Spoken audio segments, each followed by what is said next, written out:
नमस्कार। आप सुन रहे हैं द बॉलीवुड रेडियो और मैं हूं आपके साथ आकाश। दोस्तों, आज के इस पॉडकास्ट में किस्सा है देवानंद साहब का। देवानंद साहब की आज पुण्यतिथि है और आज हम सुना रहे हैं उनकी राजनीतिक दिलचस्पी के किस्से। 1962 के आसपास की बात होगी, जब प्रधानमंत्री रहे जवाहरलाल नेहरू। इस समय तक ऐसे मुकाम पर थे जहां उनसे कुछ भी पूछने के लिए एक अतिरिक्त हिम्मत और नैतिक साहस की जरूरत होती। इतने ताकतवर हो गए थे पंडित जवाहरलाल नेहरू 1962 तक।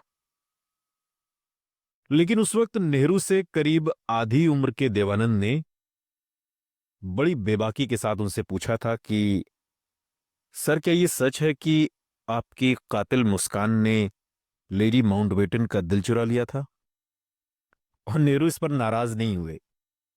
नेहरू ने हंसते हुए इतना ही कहा कि अपने बारे में ऐसे किस्सों को सुनकर मुझे भी मजा आता है। देवानंद की ये बेबाकी बाद में राजनीतिक व्यवस्था के प्रति उनकी कटुता में भी बदल दी गई।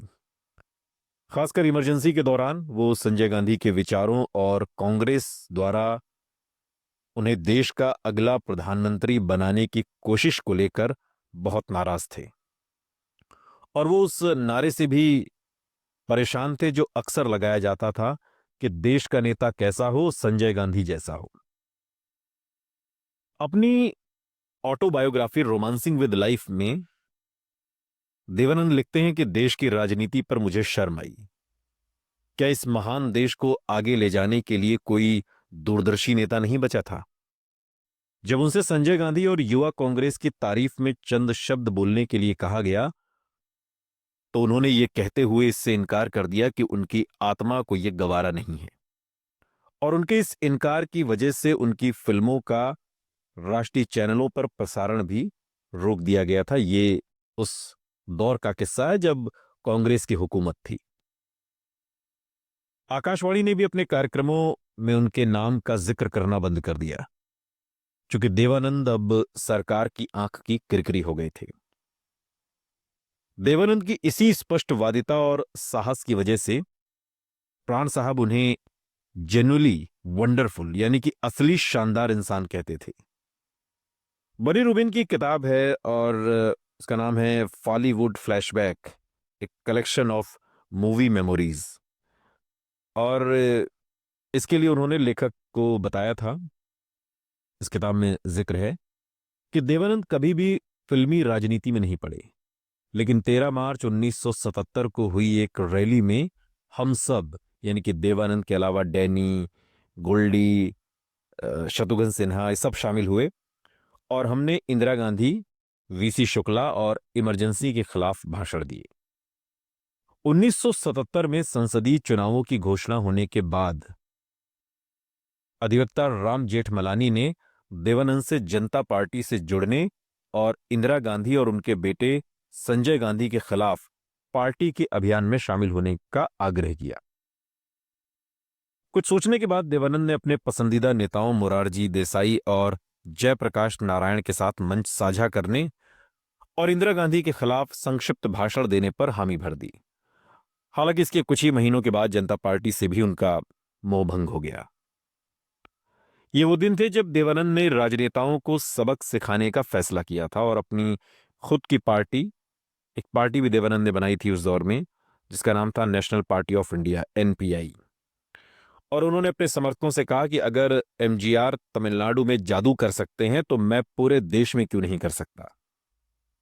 ये थोड़ा सा ओवर कॉन्फिडेंस देवानंद को हो गया था। समर्थकों में जवाहरलाल नेहरू की बहन विजयलक्ष्मी पंडित भी शामिल थी। देवानंद ने बाद में कहा था कि हमने महसूस किया कि समय आ गया है कि संसद में अधिक बुद्धिमान, जानकार और नेक नियत वाले लोग भारत के मतदाताओं का प्रतिनिधित्व करें।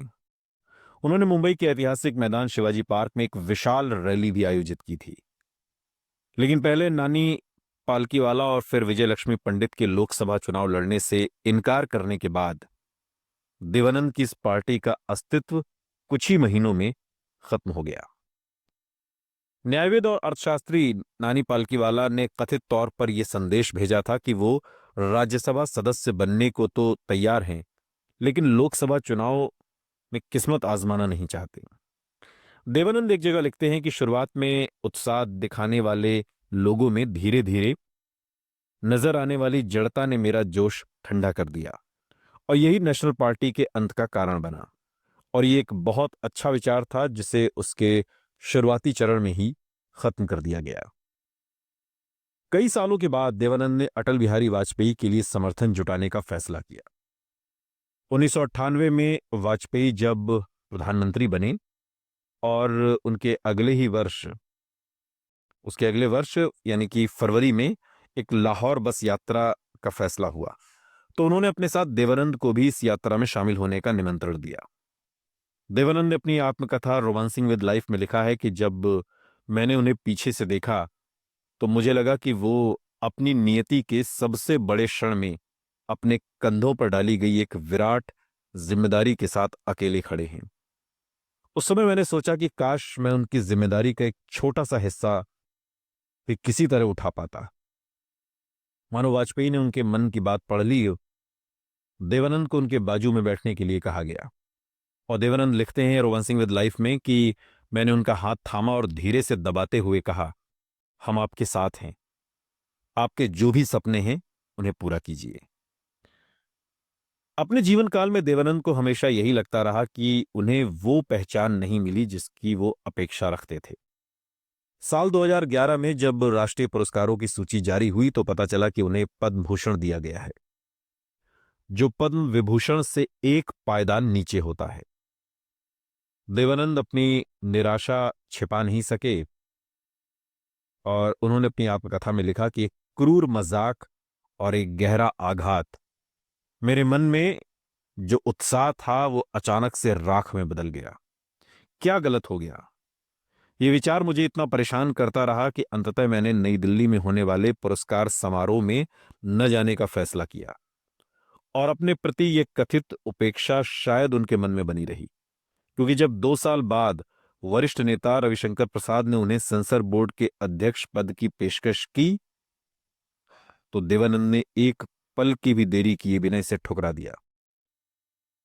बाद में उन्होंने कहा था कि मैंने ये कहते हुए मना किया कि मैं एक स्वतंत्र इंसान हूं और इसलिए सत्ता में मौजूद किसी सरकार की सोच, खासतौर पर उसकी सेंसरशिप नीति को मानने वाला आखिरी व्यक्ति रहूंगा। ये बेबाकी, ये किस्सा देवानंद का फिल्मी नहीं है, ये सियासी किस्सा है, और सियासी किस्से में आप समझ रहे हैं कि वो कितने बेबाक थे। फिल्में बनाने का जुनून उनका तो जिंदगी के आखिरी दिनों तक चला। जिस सेंसर बोर्ड की कुर्सी उन्होंने ठिकराई, उसी सेंसर बोर्ड पर उन्होंने एक फिल्म बनाई थी।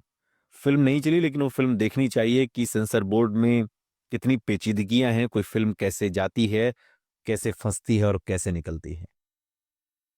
देश के प्रधानमंत्री बनने का सपना, या यूं कहें कि देश की सत्ता को संभालने का सपना देखने वाले देवानंद ने एक फिल्म बनाई थी, मिस्टर प्राइम मिनिस्टर। ये किस्से देवानंद के हैं और इसीलिए उन्हें कहा गया सदाबहार देवानंद। सुनते रहिए द बॉलीवुड रेडियो, सुनता है सारा इंडिया।